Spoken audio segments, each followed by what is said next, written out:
Jagmohan Dalmia administrator है, तो आप कैसा देखते हैं? The best administrator. उन्होंने क्रिकेटर्स का बेनेवोलेंट फंड शुरू किया जिसको पेंशन बोलते हैं। क्रिकेट और क्रिकेटर्स के लिए जगुदा मतलब जगमोहन डालमिया साहब बहुत ज़्यादा अहमियत देते थे और खिलाड़ियों को सम्मान मिलना।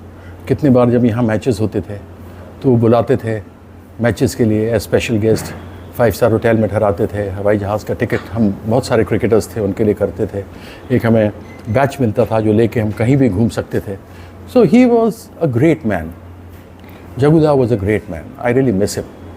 We need administrators like him. England और ऑस्ट्रेलिया का जो एक ये था मोनोपोली था, उन्होंने तोड़ दिया था। बिल्कुल। 87 में वर्ल्ड कप टेलीकॉम 83 में हम वर्ल्ड कप जीते और 2 टिकट के कारण से वर्ल्ड कप इंडिया में आया।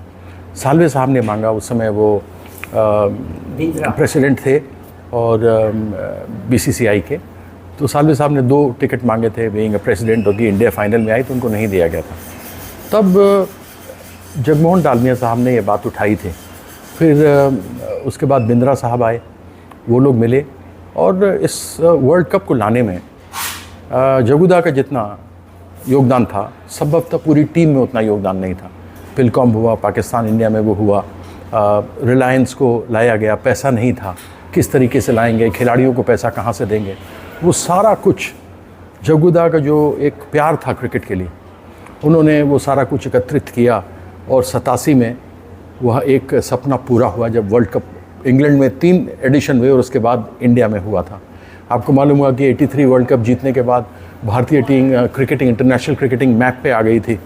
हमारे उसके बाद आईसीसी में चेयरमैन बने, प्रेसिडेंट्स बने, अलग अलग कमिटीज़ के कन्वीनर्स बने, चेयरमैन बने और जगुदा भी आईसीसी के प्रेसिडेंट रहे। तो उन्होंने जितना किया क्रिकेट के लिए, सच में भगवान उनकी आत्मा को शांति दे। उनको बहुत मिस करता हूँ। वो बहुत ही अच्छे व्यक्ति थे। मैंने ही उनको एक बताया था एक और अच्छी बात कि आजकल आप TRDOs देखते हैं, talent research development officers, TRDOs। वो हम उस समय, मेरी पत्नी, स्वर्गीय पत्नी अब तो नहीं रही, वो और हम प्रतिभा की तलाश कार्यक्रम किया करते थे। उसके माध्यम से हमने कार्यक्रम किया था, जगुदा को बुलाया था। तो उन्होंने अपनी तरफ से फाइनेंशियल मदद भी की थी हमारे कर्मा को। उसके साथ में उन्होंने कहा कि कीर्ति ये बड़ा अच्छा आइडिया है, मैं टैलेंट रिसर्च डेवलपमेंट ऑफिसर्स बनाऊंगा। और सबसे पहले जो उसके चेयरमैन बने थे वो दिलीप वेंगसरकर बने थे। तो बहुत बड़ा योगदान है, उनको सदैव याद रखा जाएगा। मैं तो अपने हृदय में उनके लिए बहुत सम्मान रखता हूँ और रखते रहूँगा। और साउथ अफ्रीका को जो मौका दिया उन्होंने, जी हाँ, 92 में पहली बार जब आई। ईडन गार्डन्स, जी हाँ, वो सबसे पहले साउथ अफ्रीका के ऊपर जब अपार्थीड ख़त्म हुआ था तो इंडिया ने ही उन लोगों को बुलाया था।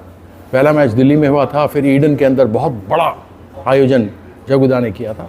तो वो एक बड़े शोमैन भी थे, क्रिकेट के लिए कुछ करते थे तो दुनिया को बताते थे क्रिकेट के लिए किया है और ऐसे लोगों को करना चाहिए।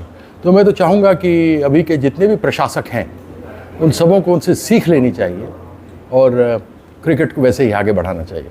और बांग्लादेश को स्टेटस दिलाया सब कॉन्टिनेंट, वो सब बहुत सारी चीज़ें हैं। मैं तो इतना ही बता सकता हूँ कि किस प्रकार से वह ले करके आए और उन्होंने किया। मुझे याद है कि मैं सेलेक्टर था, ईडन में ही सिलेक्शन चल रही थी, उसमें 2 हमारे खिलाड़ी थे। उन्होंने कहा कि वो ऑस्ट्रेलिया टूर से आए थे और वो पाकिस्तान टूर के लिए अवेलेबल थे, लेकिन बीच में मैच नहीं खेल सकते थे क्योंकि उनको दर्द था। तो सर्टिफिकेट मांगा गया, उन्होंने कहा डॉक्टर का सर्टिफिकेट है।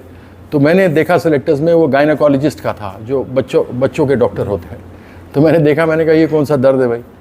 तो जगुदा से कहा था तो उन्होंने कहा नहीं, लड़कों को खेलना होगा और वो खेलेंगे, फिटनेस दिखाएंगे तो उनका नाम सब्जेक्ट 2 रहेगा।